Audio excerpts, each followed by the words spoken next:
One of my favourite couple was my grand father and grand mother. మా తాతగారు, మా నాన్నమ్మ గారు. ఆయన చిలక అని పిలుస్తాడు,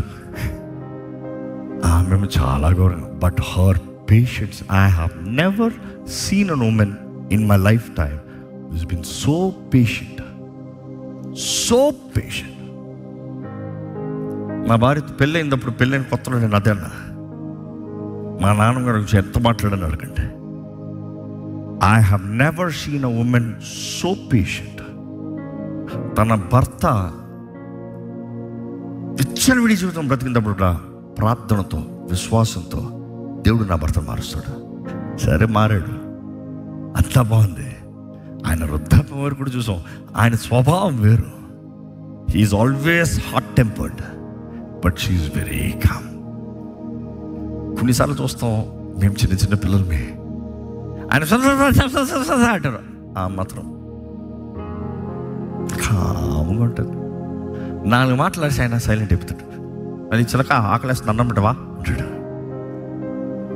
ఆమె తినిపిస్తారు చక్కగా చెప్పి దగ్గరుండి మళ్ళీ అమ్మగా తింటుకుంటా అంటారు. అది అనిపిస్తుంది. ఆయన ఫైర్కి కానీ ఆమె కొంచెం ఫైర్ చూపించుంటే అయిపోయా. కానీ ఆమె శాంతంగా ఉంటుంది. దాన్ని బట్టి అట్మాస్ఫియర్ మారిపోయింది.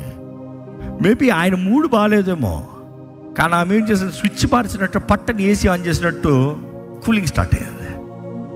దాన్ని బట్టి ఆయన ఏమయ్యాడు, కామిపోయాడు. నెక్స్ట్ ఇద్దరు ఏం చేస్తారు, దాని తర్వాత వాళ్ళ మాటలు చూడాలి, వేరే లెవెల్ ఉంటుంది. I always admired her patience. ఓర్చుకునేది.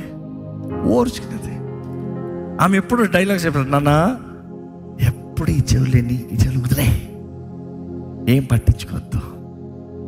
మాతో మాట్లాడుతుంటే పక్కన నుండి ఎప్పుడు సరగదు. నేను చాలామంది స్త్రీలు చూసా, భర్త అంటారు పక్కకు వచ్చి, కానీ అంటది ఏం పట్టించుకుంటున్నా, దీన్ని చెవులు వదిలేలే. మనసులో ఏం పెట్టుకోకూడదు, దేవుడు చూస్తున్నాడు. ఆ భయం, ఆ గౌరవము, దేవుని ప్రేమించే విధానం, దాన్ని బట్టి తన కుటుంబం కట్టుకుంటాం. I have seen him and I have seen her. ఆమె ముందే చనిపోయింది ఆయన కన్నా, కానీ ఆమె లేని లోటు ఆయనలో ప్రతిరోజు చూసా. కన్నీరు కారుచుకుంటావు, నా చిలక నన్ను తీసుకో చిలక, నేను వచ్చేస్తాను చిలక, ఏడుస్తూనే ఉండేవాడు ఎవ్రీడే. ఉన్నదప్పుడు ఏమో కసురుతూ ఉంటాడు ఆయన, లేనప్పుడు ఐ ఫెల్ట్ ఆహా, ఆమె ఎంత ఇన్ఫ్లుయెన్స్ చేసి ఉంటే ఆయన వృద్ధాపంలో ఆమె చనిపోయిన, ఆయన ఆయుష్ తక్కువైపోతాను కూడా కారణం అంటే he was very strong man.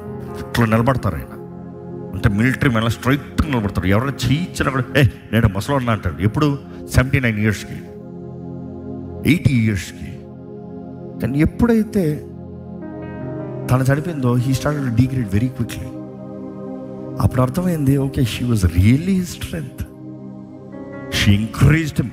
వారిద్దరు ఉంటే చాలు, ఎక్కడికైనా వెళ్తారు. నాకు ఇంకా గుర్తుంటుంది, కాకినాడ నుండి చెన్నైకి మారుతి కార్ వేసుకుని వచ్చేస్తారు ఇద్దరు. అంత వయసుకి 82 ఇయర్స్కా, 80 ఇయర్స్కా. ఎవరి మీద ఆధారపడరు, ఇద్దరు ఉంటారు. నేను ఎవరి మీద ఆధారపడను, మేము బ్రతుకున్నంతకాలం మేము ఇద్దరమే బ్రతుకుతున్నవారు. బట్ దెన్ ఏంటి ఆ స్ట్రెంగ్త్ అనేటప్పుడు, the wife was very patient. She was able to handle so much of anger, pressure, demands. అందుకని అంటాం, అలాంటి స్త్రీలు ఉన్నారు కాబట్టి the generations were blessed. Look at me, I am talking about something that I saw 30 years back.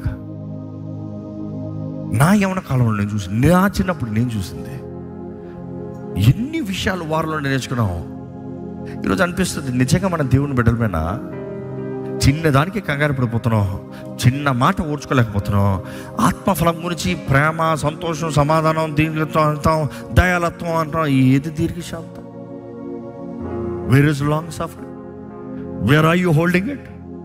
ఈరోజు bitterness కనబడుతుంది, కానీ not letting people change.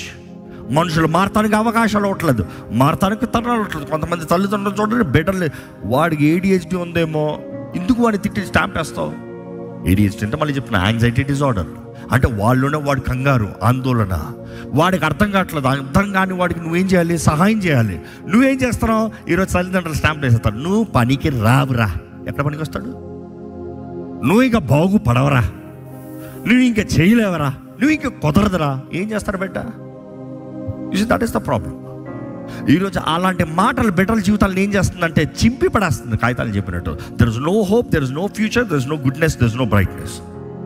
దేవుడు వాకి తెలియజేస్తుందండి, you have to have patience. దేవుడు ఏదైనా చేయగలుగుతాడు, మనం ఓర్చుకోగలిగితే.